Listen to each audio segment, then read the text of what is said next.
Hi, my name is TK, Tamara Kahai. Tamara, where do we start? Tamara, I'd like to tell you that you need to be intentional, not only with your friendships, but with everything that you do in life, because you have the potential to do great. It's just that sometimes you lack the intentionality. You're distracted by so many worldly things, whether it's popularity, whether it's wanting to be the best just for the sake of being the best. Be intentional with that being the best, because at the end of the day, you'll end up losing yourself. Losing yourself because you don't really know what it is that you actually want to do. You just want to be mentioned somewhere as someone who did something.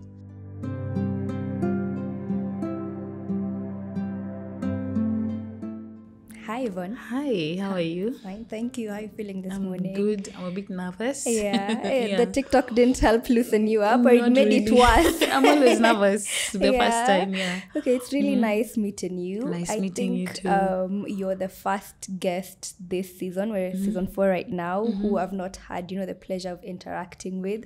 So I feel really cool. I feel like an artist with a plain canvas, because I get to, meet someone new, get to know them. I think we've never met, but I know of you through your work, your fashion work. I don't think there is a single big red carpet event that happens in this country where, there is not a single person wearing one of your designs. Thank you. And I really love them, especially the polo. Like there's the pink polo dress you put on Nelly. Yeah. And I don't know if it was greenish teal one that you did on Joy.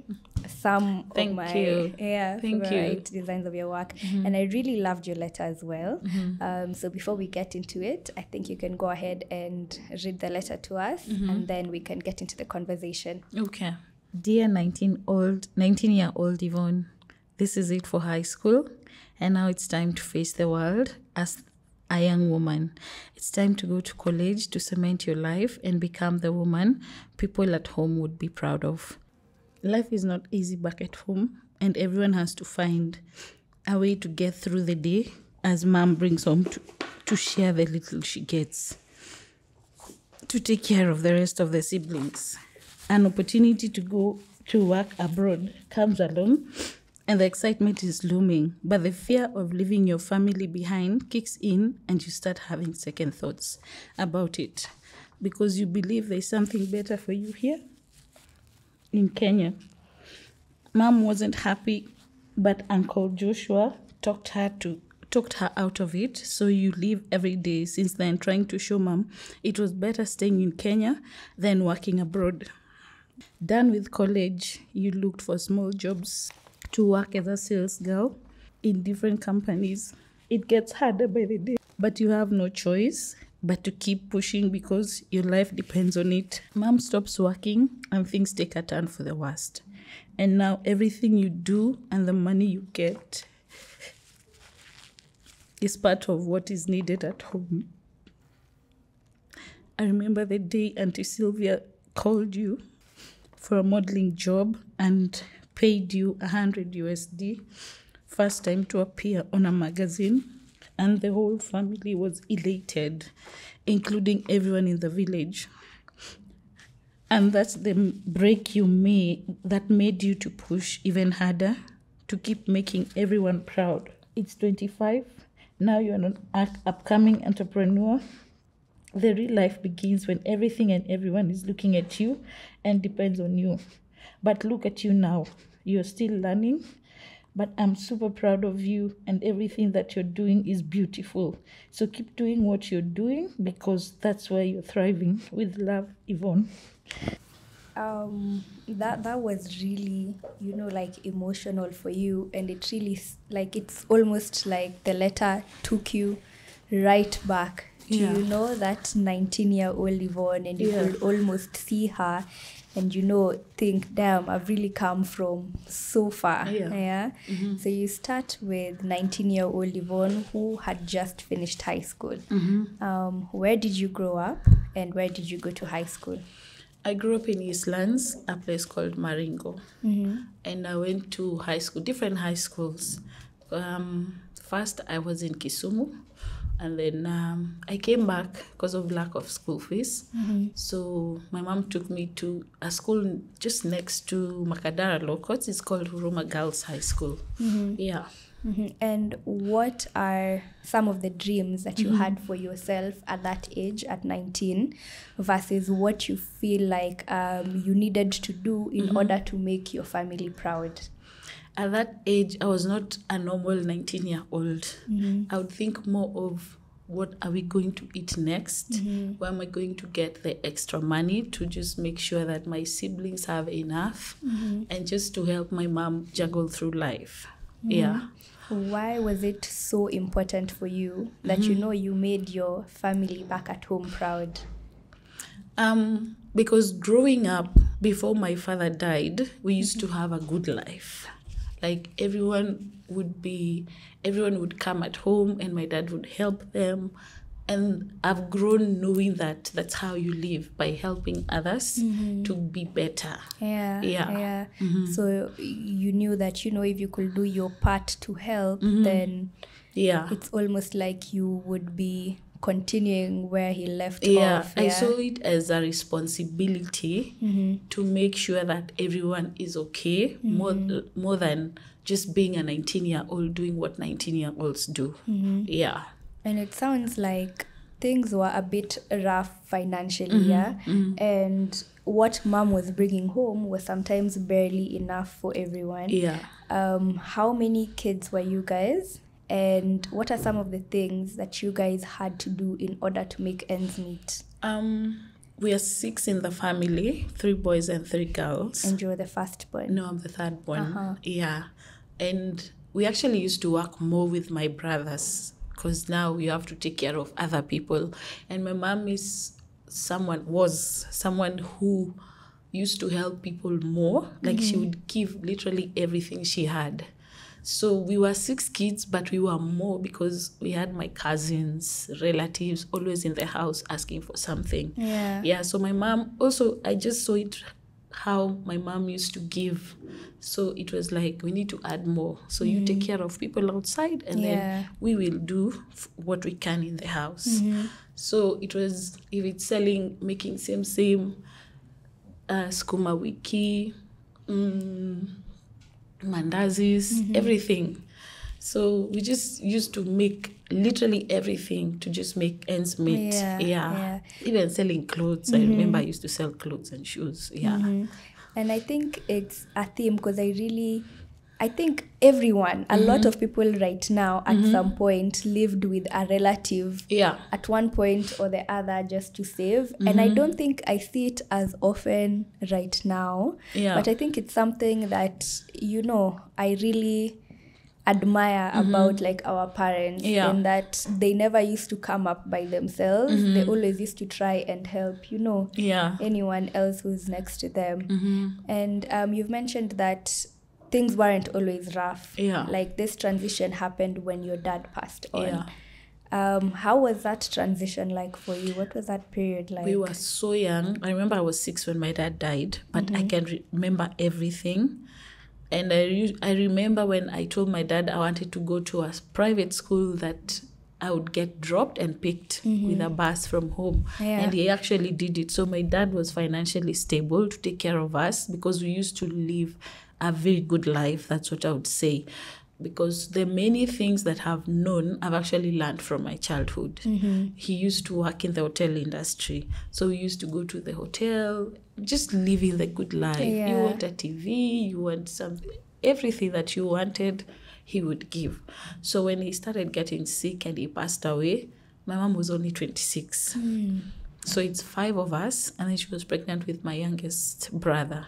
So life just took I think my mom went through a heartbreak during that time. So she stayed in bed for like 6 months. She was sick, and then she was pregnant. So when she gave birth, usually in our tradition, it's the first girl who takes care of the child, not my mom. So she was not supposed to breastfeed my brother for the longest time. So you can imagine, I'm 6 years, I'm the one taking care of my brother. I come from school, I'm the one who has to do everything. I think I was 7 by then.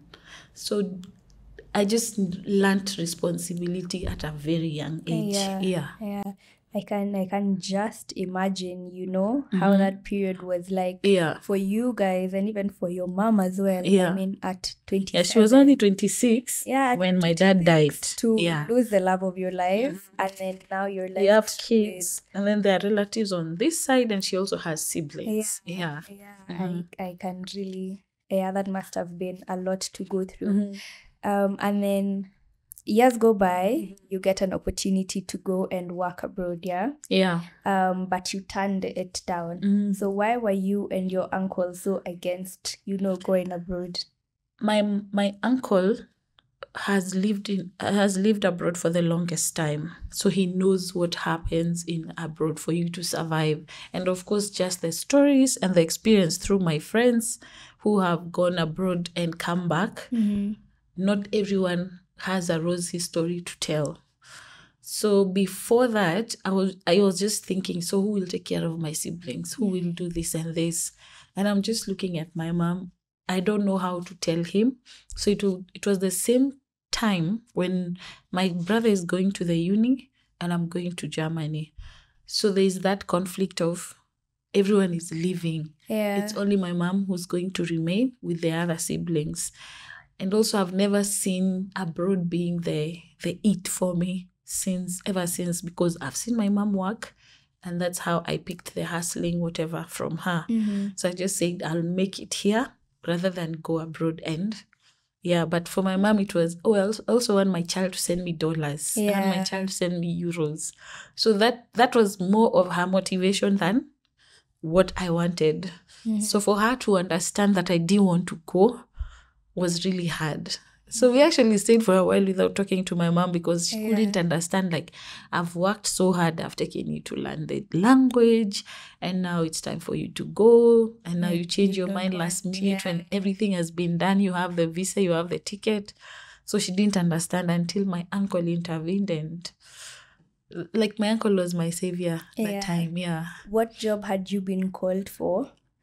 And what are some of the horror stories that your uncle had told you that made you feel like, back home? So I was called as an au pair to go work in Germany. So I learned the whole language. I was even picked by a family immediately because it was very easy to connect with kids. I love kids. And we've grown up with so many kids around us. So it was so effortless, like play with kids, take photos while playing with kids and all that. And I'm just saying, I'm 19. I'm going to work in a family that I don't know. What if something happens to me and my family can't get me? So those were the things that really scared me. And plus, I felt like I was too young to just be away from my family. I think recently is when I learned about people being an au pair. I think from TikTok. I'm always on TikTok.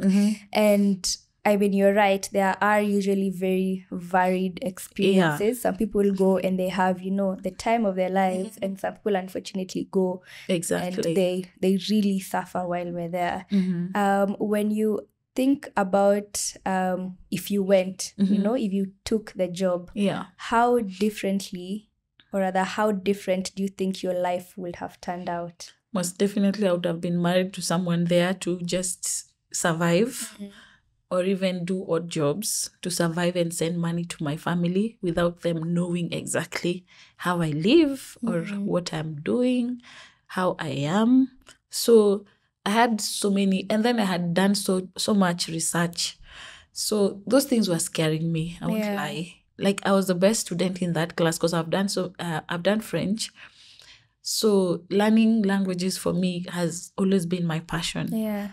So when they heard that I was not going, they were shocked, but I was just scared of so many things. And I knew I wanted to do something different for myself.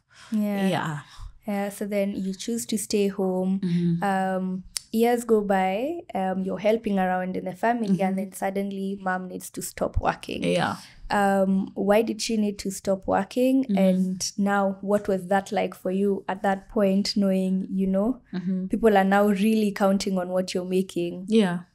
I'm always the one who used to stay at home, to a point where my mom used to ask me, you don't have friends, you don't have people you can talk to, because where I grew up, like I've seen it all. I've seen my friends die. I've seen people being shot. So I just wanted to keep it to myself and sit at home. As long as you're coming to the house, you'll always find someone. So my mom was a bit worried that I'm staying too much in the house.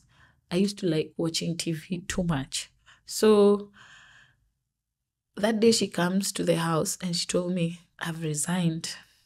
And I was like, what? So my mom had arthritis.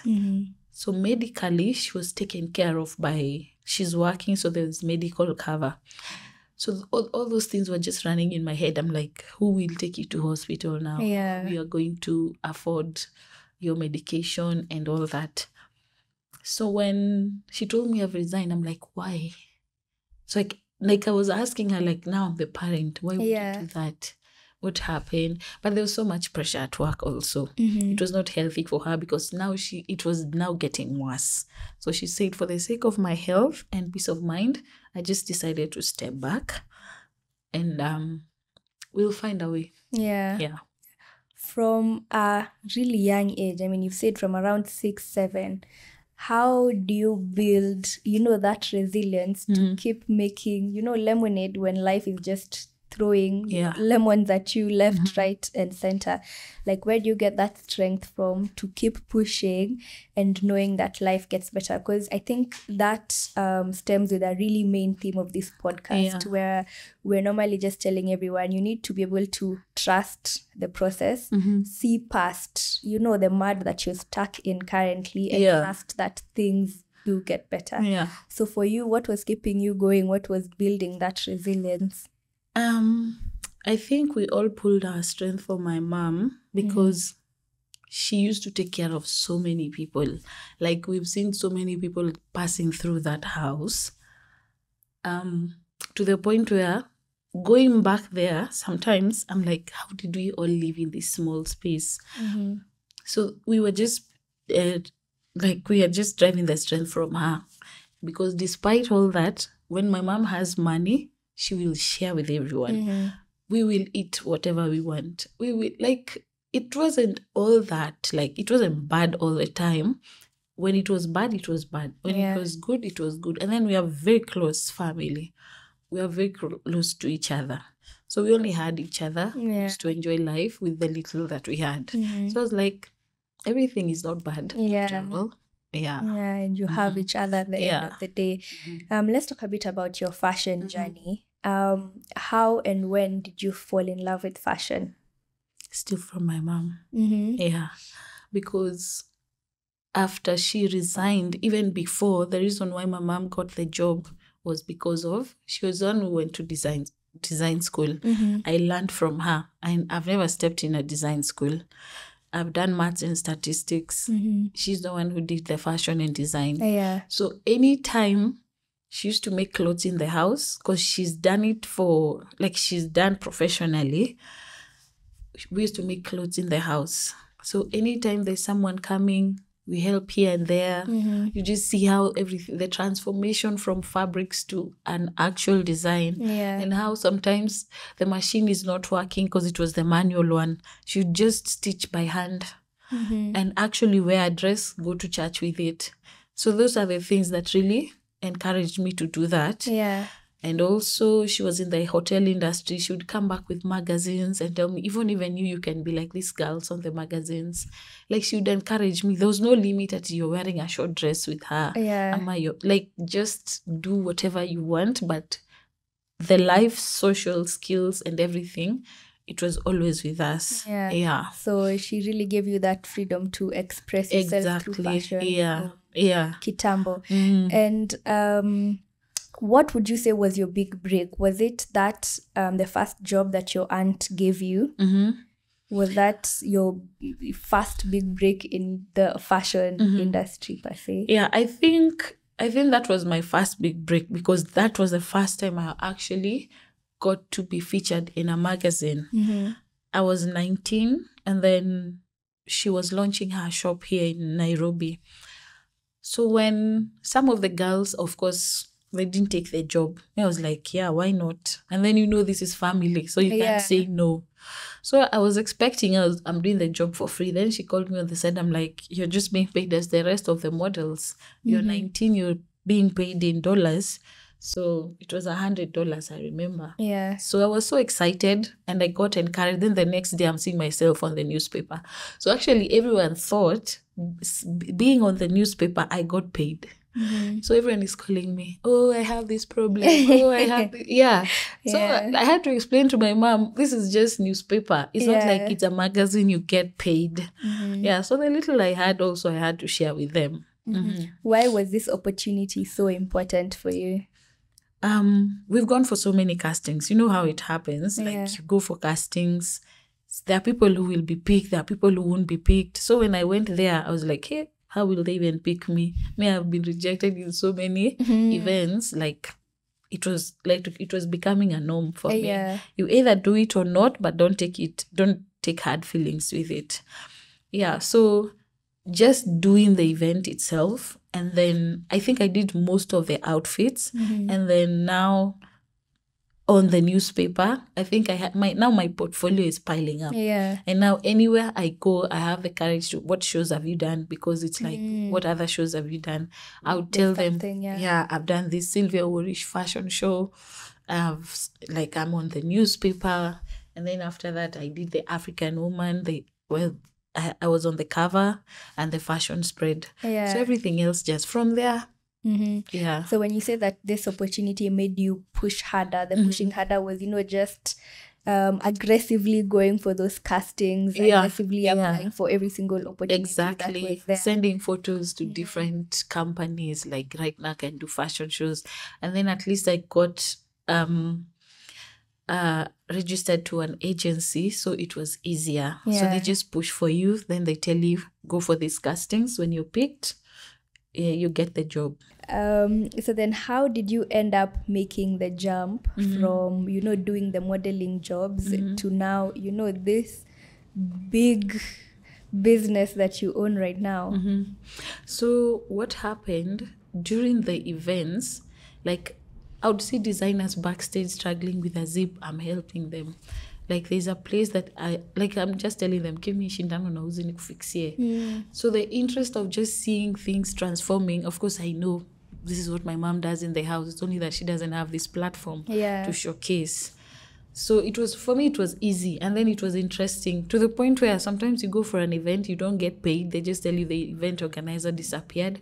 It doesn't bother you. You're like, there's another show that will come. And then at that time, you don't have any bills to bother you because now my siblings are all grown.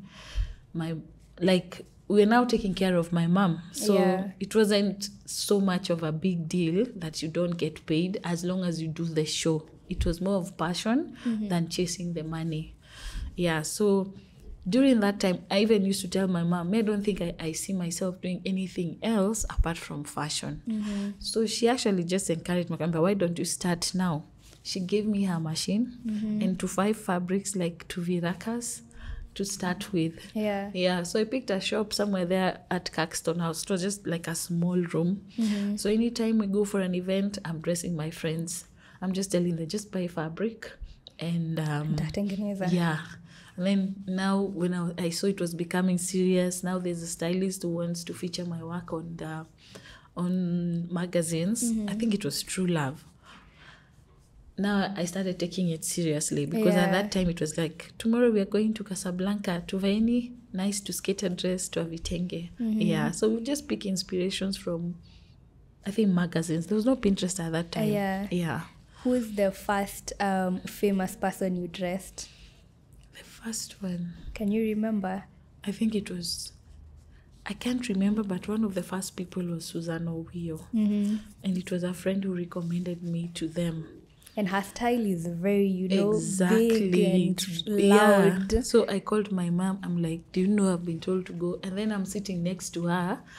She's just a kawaida person. It's not like now she's a celebrity. She's like, come, let's go drink wine. And it's like, what will you make for me? I'm just looking at her like, hey, am I in a capacity to do that dress? Because that time you're not still confident with what you're making. So we actually did that, and then we did different fashion shows. there was Fab, the Fashion and Beauty Expo at Westgate with Pinky. Yeah. And then there was Nairobi Fashion Market on Gong Road. Yeah, those are the things that really they really exposed us to the public. Yeah. And I think a lesson that, even the people at home can get from that opportunity with Susan is that even if you're scared, don't say no to opportunities that can advance you just because, you feel like you're a bit inadequate. Exactly. What I normally say is, in this life, what women need to do is have the audacity of men. Yeah. Have you ever seen how men apply for jobs they're you don't even know, not qualified for? They don't even have half the qualifications. Yeah. But a lot more men than women will apply for those jobs. So I think as women, we need to move with the audacity of men. Even if you don't know. Because I remember there's so many times people will send me very, very complex designs. And I'm just like, this one, do I say no? Then I just give it a shot. At that time, I don't ask you for your deposit first. I want to try.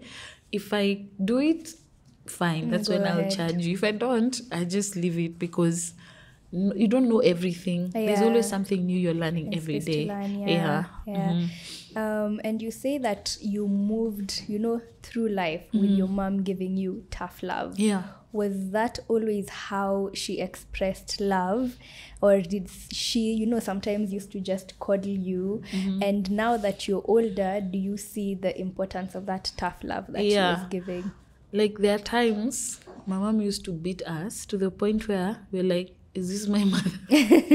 We used to ask ourselves, but now it's actually worth it because, like I said, where we have grown, we've seen everything from crime, deaths, diseases, early pregnancies and all that. So she was so it's like she was guarding us completely. What I usually say, if anything was to come from our house, we are very smart kids, by the way, all of us. Like, we used to top classes throughout until university. So if anything was to come, it wasn't crime from us. Yeah. Maybe something would happen in the house, but not that. Even at this point, you'd still be scared of your parents because of the discipline they instilled in you. Yeah. Which I say it was worth it because I'm here because of that. Yeah. And when I read your letter, another one of the big themes that was, stepping out was attitude. And that, you had to go stand on the roundabout holding the signs. But, if I'm here with my friends, it's a good time. So to you, how much of a role do you think attitude plays in someone's success? The kind of attitude you carry throughout life? I think just be positive with everything because it's not a mistake that you're somewhere. It's always a lesson. Because if I wasn't there, I wouldn't have learned humility. You'd find people on the road, we are carrying a standard banner. We are wearing t-shirts inside out. They're like, Akinyenye wasichana warembo, why are you here? You should be doing something else. You should be married to a rich guy. It was such comments we were getting. You find yourself Odeon roundabout. Globe Cinema, when there's still that roundabout, you're there at 5:30. You're giving people flyers for Safaricom. You have like a big pot. You're carrying the flyers inside. So it was just the fact that you're doing it with your friends. They understand you, so there's no one criticizing you that you're standing next to, and you're encouraging each other. You're like, we're just doing this for a while to get the experience. We'll get better things in future. How was it like writing the letter to your younger self? And what do you think 22-year-old Yvonne would think of Yvonne right now? It wasn't easy because it took me back to everything that I lived through. But looking back to everything that I've gone through, I appreciate myself more because it has shaped me and it has molded me to the person I am. So like a 19-year-old, 22-year-old Yvonne would be proud of Yvonne right now. Yeah. And it sounded like the younger version of you was living for your dreams and living for, making your family proud. What would you say current age Yvonne is currently living for now? I mean, right now I don't want to suffer. I don't want to suffer. I'm still living through that because now I have people who depend on me. Now I have my kids. But still, the little I have, I make sure I just give myself what I can. Yeah. Yeah. And it was so lovely having this conversation with you. But before we end, we normally do a sort of time capsule kind of thing where you wrote a message to your younger self, and now we're going to leave a message to Yvonne 10 years to the future. So you can take a moment, think about what you'd like to tell your older self, your future self, and then once you're ready, you can go ahead to that camera. Okay. Dear Yvonne, 40 is around the corner. Everything is looking up. Your brand is growing. The kids are all grown up. And everyone is flourishing. All your siblings are doing well for themselves. And your brand is growing. The big house is there. The big car is there. The kids are going to school. And everyone is happy. God is finally answering your prayers. And mom is proud. I wish you all the success. I wish you all the love and the happiness in this lifetime. You're going to make it, and you're going to be big, and you keep inspiring everyone that is looking up to you. Go for it. You can do it. Very sweet. Hopefully, in 10 years when you're close to 40, I shall come knocking and hand your message. I didn't even know you have kids. How many kids do you have? I have two. Two kids. How old are they? 4 and 5. One is turning 6 in December. The other one just turned 4. Yeah. How does it feel knowing that one day when they're older, they might come across this episode? I want to make them proud. Yeah. I want to give them the life I didn't have. That's really beautiful. Can send our warm hugs Thank you. from the whole set. Thank you. Yeah, and I think that puts an end to this episode.